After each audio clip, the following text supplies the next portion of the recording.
Menudo has been called a marketing miracle, and there's more on sale here than just music. I have posters, pictures, photos, stickers. I'm also wearing Menudo's shirt, the jeans, the belts, the watch, the ring, the earrings, and the Macanudo shoes, what Menudo uses too. Hardcore fans learn all the Menudo dances, forming amateur groups to emulate their idols. There's also a small army of new youth groups trying to edge into Menudo's monopoly on the market.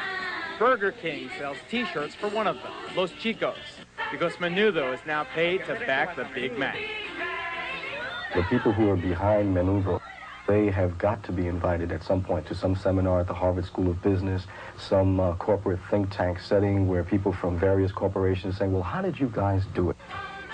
The guys is this guy, Geraldo, their manager, producer, and father surrogate. Our next step is to try to get into the English market. And the boys are working hard to prepare themselves for the barrage of TV talk shows and interviews that inevitably accompany stardom in this country. My favorite stars are?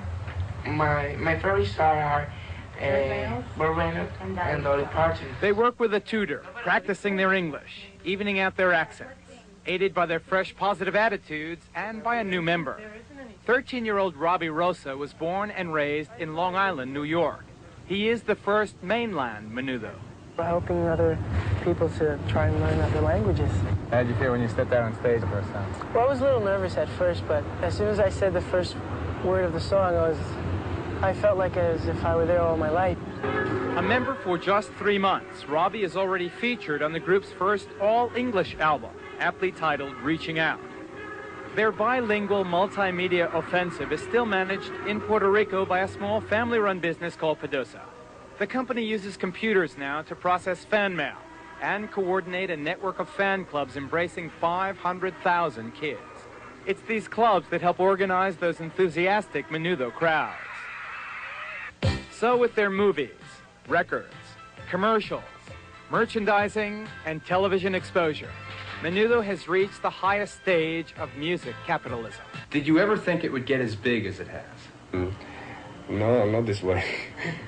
And how big is the business?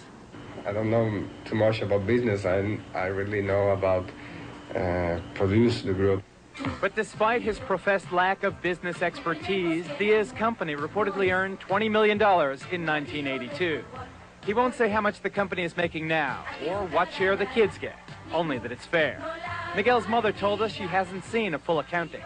It's made Miguel a comfortable man, but not rich. And the ex-Menudos, are they millionaires? No. No. That's such a delicate subject to touch on. I don't really think they're exploited that much. I mean, first of all they do is go up there and sing and dance. Sing and dance. Do you like to dance? Yes, I like to dance. I like to dance. I like to dance. And now they're dancing and singing in some of this country's most prestigious music halls. So as you've seen, they're appealing now to an English-speaking audience. And the unanswered question is whether or not the Menudo phenomenon will lose something in the translation. For the group, it's today the Americas, tomorrow the world. I think that the juice of the world is waiting for Menudo. So is it possible they could go on forever then? Of course. That's why Disney World is always full.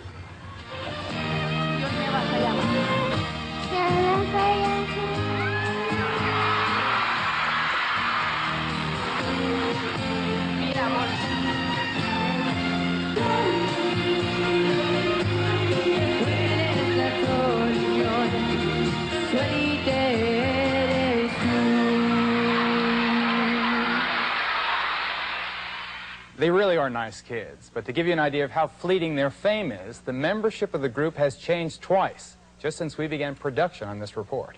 Geraldo, what if one of the kids becomes very popular? Doesn't anybody miss him when he leaves?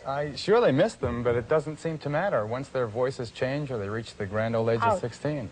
Out city.